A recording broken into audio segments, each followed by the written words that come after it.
Également la loi selon le règlement adopté le 23 avril 2009 par le Parlement européen. Une personne à mobilité réduite ne peut se voir refuser l'embarquement à bord d'un bateau, d'un bus ou d'un autocar, sauf dans le cas où sa sécurité serait en péril. Et pour finir, la loi selon un arrêt interpréfectoral du 31 juillet 2001. Les taxis sont dans l'obligation de prendre en charge les passagers handicapés. Le texte stipule qu'il est interdit à un conducteur de refuser ou de prendre en charge les personnes handicapées, même lorsqu'il est nécessaire de les aider à prendre place à l'intérieur du taxi. Aucun supplément ne peut être demandé pour le transport d'un fauteuil roulant ou d'un chien accompagnant une personne malvoyante. Seuls les bagages ou tout autre objet encombrant sont surtaxés. En matière de logement, on y trouve la loi Elan qui est tout juste récente, elle date de 2018, qui oblige l'accessibilité actuelle des appartements en construction par un quota de 10% de logements. C'est la rédaction de l'Assemblée nationale conforme aux vœux du gouvernement, ou un quota de 30%, le reste devant être évolutif, c'est-à-dire, selon le gouvernement, rendre accessible au moyen de simples travaux.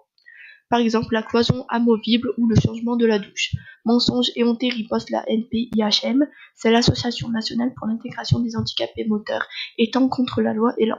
Alors que l'abattage de nombreuses cloisons, voire de placards, et penderies attenantes sans parler des fluides, et leur reconstruction à seulement quelques dizaines de centimètres plus loin pour moduler les espaces successifs, de permettre le cheminement de personnes utilisant un fauteuil roulant, conduira à l'intervention de plusieurs corporations et donc nécessairement à des chantiers longs. Il y a eu plusieurs améliorations de conditions de vie pour les handicapés, telles qu'un développement de partenariats avec les associations de personnes en situation de handicap pour diversifier l'offre des visites adaptées dans les établissements culturels.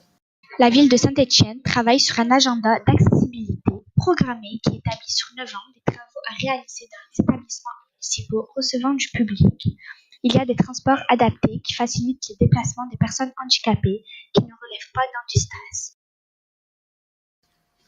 ou qui ne peuvent pas utiliser les transports en commun. La démarche d'accessibilité pour tous soutient des associations pour les projets de sensibilisation et de formation au handicap.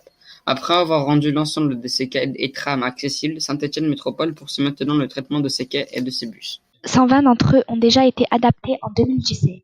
La ville de Saint-Étienne est très impliquée dans l'emploi des personnes handicapées, elle qui en compte plus de 260 sur un effectif global de plus de 3500 agents.